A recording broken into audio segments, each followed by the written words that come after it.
ভারতীয় বক্স অফিসে ঝড় তুলেছিল পুষ্পা দ্য রাইজ। 2 বছর পর কামব্যাক করে সাইক্লোন আনলেন আল্লু অর্জুন। তার সিকুয়েল ছবি পুষ্পা দ্য রুল ইতিহাস তৈরি করে 600 কোটির গণ্ডি পার করে গিয়েছে আন্তর্জাতিক বক্স অফিসে। গত বৃহস্পতিবার মুক্তি পেয়েছে পুষ্পা 2। আর মাত্র 3 দিনেই বিশ্বের বক্স অফিসে এই ছবির উপার্জন পৌঁছে গিয়েছে 621 কোটি টাকায়। আর এর সঙ্গেই শাহরুখ খানকেও ছাপিয়ে গিয়েছেন আল্লু। কিভাবে? 3 দিনেই ধামাকা ব্যবসা পুষ্পা 2 এর মুক্তি পেয়েই একের পর এক রেকর্ড ভেঙে চলেছে পুষ্পা 2। ভারতীয় বক্স অফিসে সবথেকে দ্রুত 200 কোটি ছুঁয়ে নজির গড়েছে ছবিটি। জানেন এক্ষেত্রে তালিকায় কোন কোন ছবি ছিল? জওয়ান, পাঠান, অ্যানিমাল, টাইগার 3 থেকে কেজিএফ 2, গদর 2, বাহুবলী 2, এমনকি চলতি বছরের স্ত্রী 2ও ছিল প্রতিযোগিতায়। এই সবকটি ছবিকে টেক্কা দিয়ে শীর্ষস্থান দখল করেছে পুষ্পা 2। এখানেই শেষ নয়, মূলত তেলুগু ভাষার ছবি হলেও হিন্দি সংস্করণটিও পিছিয়ে নেই। এমনকি হিন্দি বলয়ে এমনি প্রভাব ফেলেছে পুষ্পারাজ যে শাহরুখের জওয়ানকে পেছনে ফেলে ভারতের সবথেকে বেশি ব্যবসা করা হিন্দি ছবি হয়ে উঠেছে পুষ্পা দ্য রাইজ। তেলুগু সংস্করণের সঙ্গে পাল্লা দিয়ে ব্যবসা করছে হিন্দি ভার্সনটি। বক্স অফিস রিপোর্ট বলছে মুক্তির পর 3 দিনে পুষ্পা 2 এর হিন্দি ভার্সনের ব্যবসা 200.7 কোটি টাকা। তারপরেই দ্বিতীয় স্থানে রয়েছে জওয়ান। 3 দিনে এই ছবির ব্যবসার অঙ্ক ছিল 180.45 কোটি টাকা।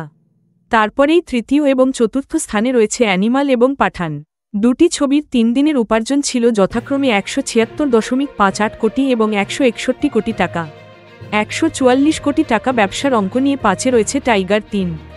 মুক্তির দিনই 294 কোটি টাকা তুলে রেকর্ড গড়েছে পুষ্পা 2। আর বাহুবলী 2, কালকি 2898 এর মতো ছবিকে পেছনে ফেলে তালিকার প্রথম স্থানে জায়গা করে নিয়েছে আল্লু অর্জুনের ছবি। বিশেষজ্ঞদের মতে চতুর্থ দিনে বিশ্ব বক্স অফিসে 780 কোটিতে পৌঁছে যেতে পারে পুষ্পা 2 এর সংগ্রহ। বছর 2 আগে এমনি বছরের শেষ লগ্নে মুক্তি পেয়ে ঝড় তুলেছিল পুষ্পা দ্য রাইজ। একই ধারা বজায় রেখে 2024-এর ডিসেম্বরে মুক্তি পেয়ে পুষ্পা 2 আরও বড় ধামাকা করতে চলেছে বলেই মনে করছেন বিশেষজ্ঞরা।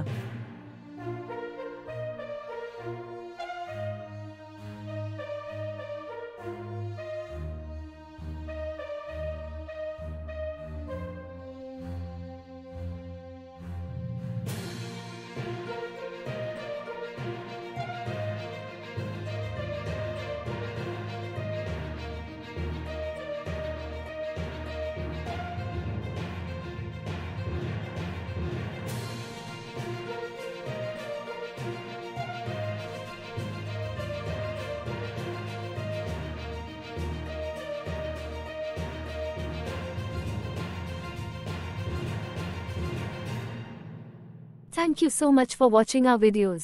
Please do like, share, and subscribe our channel.